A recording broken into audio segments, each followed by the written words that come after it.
Question number 11 देखते हैं। Question number 11, ये क्वेश्चन है D square plus D plus 1 पाई 1 प्लस साइन एक्स का होल स्क्वायर। तो हम इसके सॉल्यूशन निकालते हैं और देखते हैं क्या क्या आने वाले हैं। ट्राई करते हैं इनको। तो सबसे पहले हमारा काम होता है F D by equal to F X के रूप में लिखना है।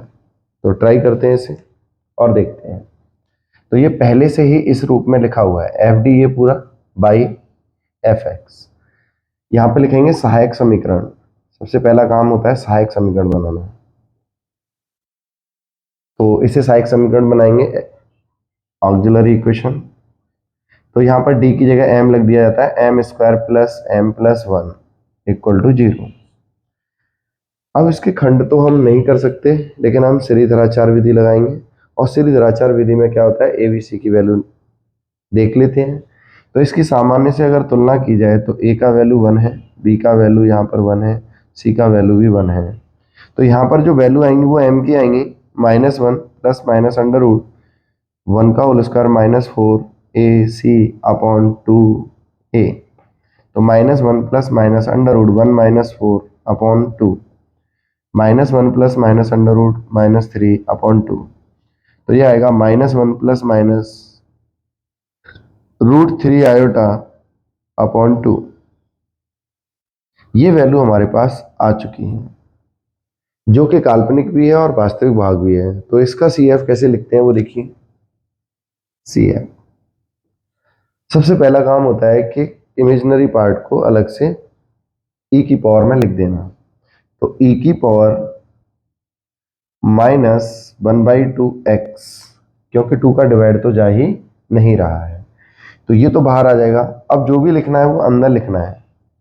तो C1 cos √3x/2 plus C2 sin √3/2x। क्या करेंगे, इसे अलग कर सकते हैं।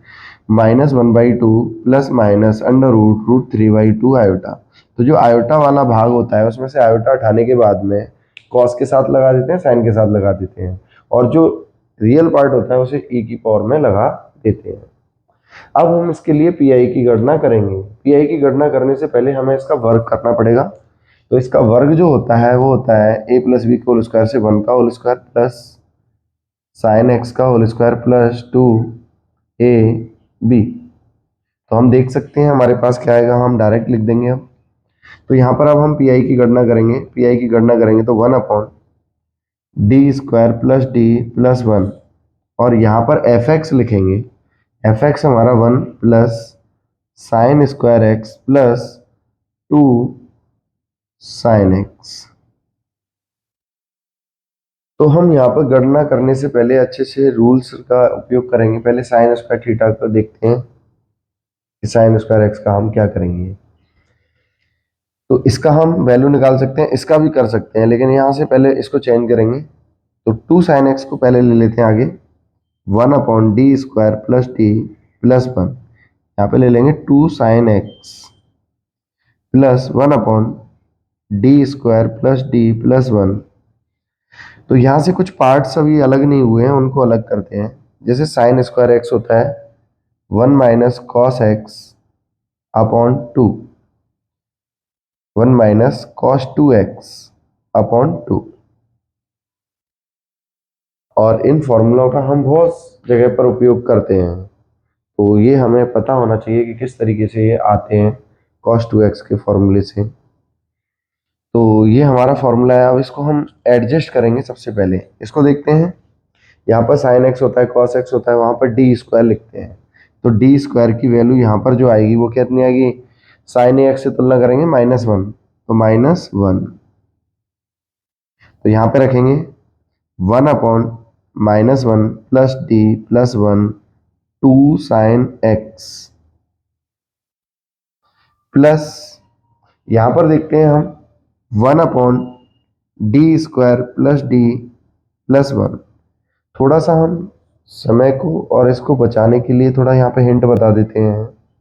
इसको जब लिखेंगे तो 1/2 माइनस कॉस 2x अपॉन 2। जब ये वाला पार्ट हम इसमें लिखेंगे तो इसका मतलब 1/2 आएगा। 1/2 में अगर इसको ऐड कर दें तो 3/2 आएगा। 3/2 तो 3/2 को अलग कर देंगे और अलग से लिखेंगे -1 अपॉन, ये माइनस है तो यहाँ पे माइनस लगा देंगे, minus D square plus D plus 1 cos 2x upon 2। थोड़ा सा स्टेप बचाने के लिए हमने थोड़ा सा बता दिया यहाँ पे। इसको 1/2 को 1 में ऐड करेंगे तो 3/2 आ जाएगा, जो कि अलग से सेपरेट हो जाएगा। यहाँ पर लिखेंगे cos 2x अपॉन 2। ये वाला पार्ट तो यहीं पर सॉल्यूशन हो गया, ये इससे कट जाएगा तो यहाँ पर आ गया 1 अपॉन डी 2 साइन एक्स।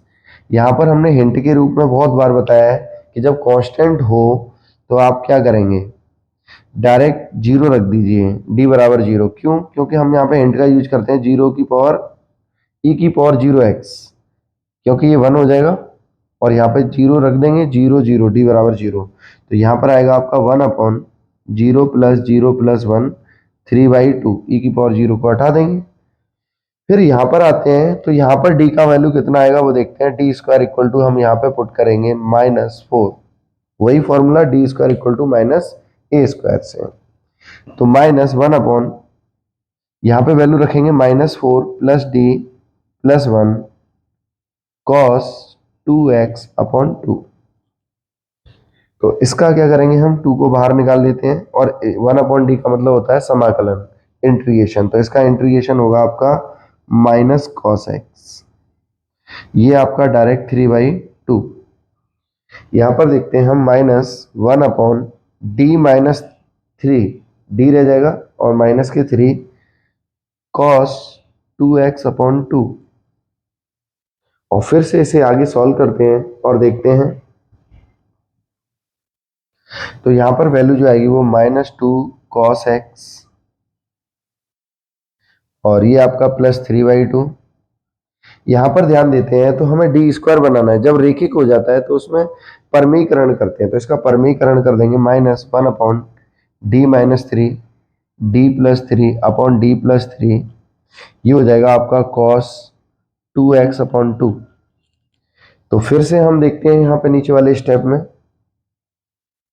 यहाँ पर आएगा -2 कॉस एक्स प्लस 3/2। यहाँ पर देखते हैं तो -d plus 3 upon D square -9 cos 2x upon 2। तो हम देखते हैं डी स्क्वायर की वैल्यू फिर से रख देंगे -4। तो हमारे पास अगला स्टेप जो आएगा वो हम देखते हैं -2 कॉस एक्स प्लस 3/2। यहाँ पर देखते हैं -d प्लस 3 और जैसे हम डी स्क्वायर की वैल्यू -4 लिखेंगे तो -4 -9 -13 मल्टीप्लाई 2 और ऊपर रह जाएगा आपका cos 2x। अब हमारे पास जो पार्ट रहेंगे वो क्या है, एक तो डेरिवेटिव करना है फिर 3 करना है। तो आगे से हम हटा देते हैं ऊपर से इसको, या फिर स्पेस दिख रहा है या नहीं ये देखते हैं। बिल्कुल यहाँ तक दिख रहा था, यहाँ से आगे नहीं दिख रहा, तो अब आगे देखते हैं। तो CF को लिखा रहने देंगे, बाकी ऊपर का पार्ट हम हटा देते हैं।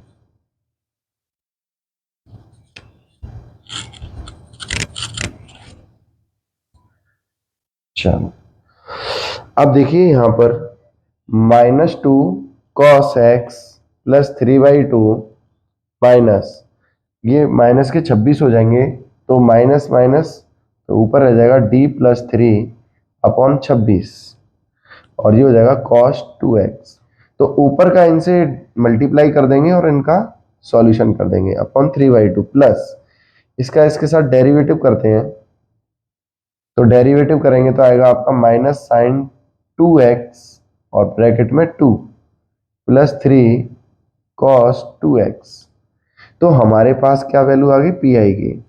और जब हमें सॉल्यूशन लिखना होता है तो हम क्या करते हैं, दोनों को जोड़ देते हैं।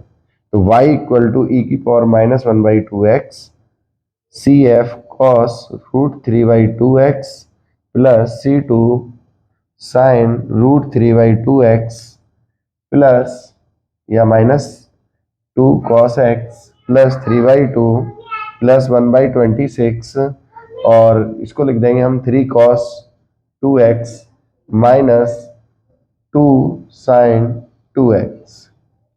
तो ये हमारा सॉल्यूशन हुआ इसका। Thank you, have a nice day.